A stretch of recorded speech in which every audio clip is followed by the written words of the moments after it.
Hello YouTube family, कैसे हैं आप सभी लोग। उम्मीद करता हूं सभी लोग स्वस्थ होंगे, सुरक्षित होंगे और अपने कारोबार में व्यस्त होंगे और फैमिली के साथ मस्त होंगे।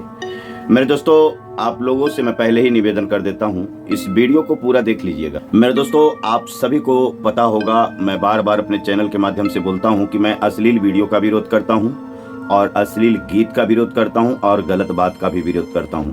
तो मेरा कंटेंट ही यही है, एक बेहतरीन समाज को मैसेज देने का मैं वीडियो बनाता हूं और इसी के ऊपर हम काम करते हैं। गोरखपुरी राजकुमार ब्लॉग्स के माध्यम से आप तक पहुंचाने का प्रयास करता हूं। आप लोग जब अपना अपना राय कमेंट बॉक्स में देंगे ना, तो हमको ये बात समझ में आएगी कि हमने कहाँ गलत बोला है और कहाँ सही बोला है, और आप लोगों से ना मुझे हिम्मत मिलती है और बहुत कुछ सीखने को मिलता है। तो मेरे दोस्तों देखिए, ये हमारा हिंदुस्तान है, भारत है, और ये हमारे हिंदुस्तान में मुंबई एक शहर है। ये मुंबई शहर ऐसा शहर है, पूरे विश्व में इसको लोग जानते हैं और बहुत दूर दूर से लोग, कई देशों से, इस भारत के कई प्रांत से लोग इस मुंबई में आते हैं। तो बहुत सारा सपना होता है, बहुत सारी उम्मीदें होती है, क्योंकि इसका नाम बहुत बड़ा है मुंबई का, और इसका नाम सुन करके लोग मुंबई को देखना भी पसंद करते हैं और मुंबई में रह करके कमाना भी पसंद करते हैं। और सबके अंदर बस यही उम्मीद होता है कि शायद मुंबई में चलेंगे तो हमारी तकदीर बदल जाएगी और कुछ बेहतर हम काम करेंगे, कुछ ज़्यादा पैसा कमाएंगे और उस पैसे से अपना घर परिवार चलाएंगे। बस इसी उम्मीद पर सारे लोग आते हैं और यहाँ आने के बाद वास्तविक में बहुत सारे लोगों का किस्मत जो है ना साथ दे देती है, और लोग यहाँ पर लगातार अपना धंधा, व्यवसाय, नौकरी, मजदूरी, इस तरह का लोग रहते हैं, उस तरह का अपना अपना रोजी रोजगार में लग जाते हैं और बहुत से लोग सक्सेस भी हो जाते हैं। बस इस मुंबई में आने का यही मकसद। तो मेरे दोस्तों, इस मुंबई में सभी लोग आते हैं और वास्तविक में अगर देखा जाए तो मैं एक बात बता दूं कि मुंबई आज जो भी पॉपुलर हुआ है, जो यहाँ का अर्थव्यवस्था मजबूत हुआ है, जो यहाँ मुंबई का नाम रोशन हुआ है, तो वास्तविक में एक कई देश के लोग यहाँ आए हैं और इस भारत के कई राज्य के लोग यहाँ आ करके अपना अपना योगदान यहाँ देते हैं। भले ही उनके अंदर एक लालच होता है कि हम वहाँ जाएंगे, पैसा कमाएंगे, ये सभी लोगों का योगदान है और उसी योगदान के बलबूते पर ये मुंबई आज मशहूर हुआ। जितने भी इस भारत में बड़े बड़े बिजनेसमैन है ना, सबका यहाँ पे फैक्ट्री या ऑफिस जरूर है। यहाँ तक कि अमेरिका का भी यहाँ पे ऑफिस है। मतलब यहाँ की जो भी तरक्की नजर आ रही है ना, तो ऐसा नहीं है कि मुंबई के लोग रहने वाले जितने भी महाराष्ट्रीय लोग हैं, यही लोगों ने मुंबई को बनाया है, ऐसा नहीं है। इस मुंबई को मजबूत बनाने का ना, ये सभी का योगदान है, सभी का, किसी एक का नहीं है, ये सभी का योगदान है। लेकिन आज अगर देखा जाए तो मुंबई में एक मराठी और हिंदी को लेकर के ना कहीं न कहीं बिखरते हुए नजर आता है। ठीक है मेरे दोस्तों। तो मेरे दोस्तों, ये जो मराठी हिंदी के ऊपर जो विवाद छिड़ा हुआ है ना, ये कोई बहुत बड़ी बात नहीं है, बहुत छोटी सी बात है, बस समझने की बात है और समझ भी रहे हैं लोगों को पता भी है, लेकिन जानबूझ करके इस विवाद को ना, छोटे से विवाद को बड़ा विवाद बनाया जाता है। मेरे दोस्तों, मराठी भाषा हो या भोजपुरी हो या बिहारी हो, इस भारत में जितनी भी भाषा है, सभी भाषा का आदर और सम्मान सभी लोग करते हैं।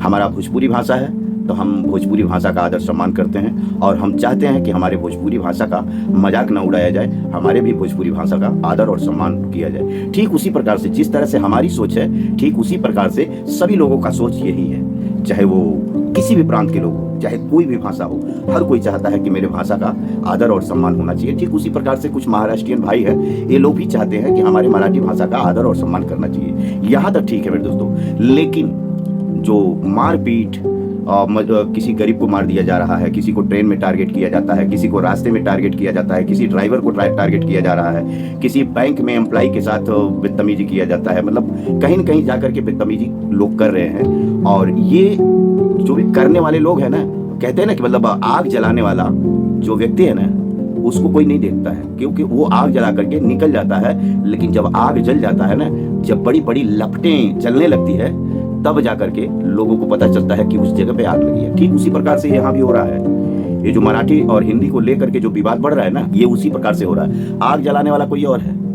और जब बहुत जोर का जब आग लग जाता है ना, तो धुआं उठता है, लोगों को खांसी आने लगता है, लोगों को टेंशन होने लगता है, तब जो लोगों को पता चलता है कि यार यहाँ तो आग लग गई है। ठीक उसी प्रकार से मराठी और हिंदी को लेकर के हो रहा है। मेरे दोस्तों, जब ये लोग कहीं पहुंच रहे हैं, मराठी बोलो, तो वहाँ पे अगर कुछ तानाशाही में कोई सामने वाला कुछ अपने हिसाब से लफ्ज ऐसा निकाल रहा है, तो उनकी पिटाई हो जा रही है। कहने का मतलब ये है कि मराठी भाषा बुरी नहीं है, बहुत अच्छी है। यहाँ हमारे उत्तर भारतीय, बिहारी और बहुत सारे लोग, राजस्थान का, गुजरात का, पंजाब का बहुत सारे लोग हैं और बहुत लोग मराठी बोलते हैं। मैं खुद मुंबई में घूमता हूँ, हमारा तो काम ही है इधर से जाना उधर, उधर से जाना उधर, और बहुत लोगों से मुलाकातें होती है और बहुत लोगों से बात करने का अवसर प्राप्त होता है। तो मैं देखता हूँ बहुत सारे लोग मराठी बोलते हैं। मराठी का सम्मान होता है, ऐसा नहीं है कोई सम्मान नहीं करता है, सम्मान करते हैं, मैं भी सम्मान करता हूँ। और हर कोई चाहता है कि यार काश मुझे भी मराठी आता तो बहुत अच्छा रहता, क्योंकि कभी ट्रेन में जाते हैं, कभी बस में जाते हैं, कहीं ना कहीं कोई किसी न किसी से टकराव हो जाता है, तो वहाँ बहुत अच्छा फील होता है कि यार काश मुझे भी मराठी आता तो मैं इनकी बातें समझ सकता और मैं इनको कुछ बोल सकता। कितने लोग तो ऐसे हैं हिंदी भाषा वाले कि अगर कोई महाराष्ट्रियन उनको गाली वीली मराठी में दे देता है ना तो उनको समझ में नहीं आता है। लेकिन हाँ, एक चीज उनको समझ में आता है कि ये लगता है मुझे कुछ तो गलत बोला है, तो उसके अंदर ये फील होता है काश अगर ये भाषा मुझे मालूम होता और मुझे ये पता चलता कि इसने बोला क्या है तो इसको मैं जवाब खूब अच्छे तरीके से देता। देखिए मराठी भाषा का कदर है, लेकिन अब ऐसा नहीं है कि जो मराठी भाषा नहीं बोलेगा तो उसको हम मारेंगे पीटेंगे, ये गलत बात है। लेकिन ये गलत कहाँ से हो रहा है ये मैं आप लोगों को बताना चाहता हूँ। मेरे दोस्तों एक चीज मैं बता दूं कि देखिए जितने भी हैं, जैसे हमारे यहाँ के महाराष्ट्र के राज ठाकरे जी हैं, उनके थ्रू ये स्टार्ट हुआ है, तो उनको तो मैं सैल्यूट करूंगा मेरे दोस्तों कि उन्होंने चाहे जिस मकसद से इस मुद्दे को उठाया हो, लेकिन कहीं न कहीं उन्होंने बहुत अच्छा बात किया है। मेरे दोस्तों उनका कई वीडियो हमने देखा और कई वीडियो में उन्होंने कहा है कि जितने भी राजनीतिक में नेता बने हैं, बड़े बड़े नेता बने हैं, चाहे वो विधायक हो या मुख्यमंत्री हो या प्रधानमंत्री हो, यूपी के सबसे ज्यादा लोग बने हैं।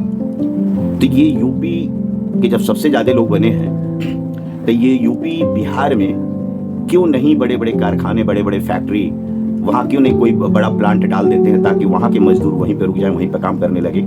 ये बात मुझे बहुत अच्छी लगी उनकी, बहुत अच्छी लगी। मेरे दोस्तों उन्होंने बोला तो कोई गलत नहीं बोला, सही बात है। आज हमारे उत्तर प्रदेश में या हमारे बिहार में आज उतना बिजनेस नहीं है। जब से योगी सरकार हमारे उत्तर प्रदेश में आई है ना, तब से जाकर के समझ में आता है कोई कारखाना चालू हो रहा है, कोई फैक्ट्री चालू हो रहा है। पूरे उत्तर प्रदेश में कहीं कहीं सुनने को मिला है। लेकिन इसके पहले वास्तविक में कुछ नहीं था, कोई कारोबार नहीं था, कोई धंधा नहीं था, कोई बिजनेस नहीं था। इसलिए लोग बेरोजगार रहते थे और भाग करके आते थे।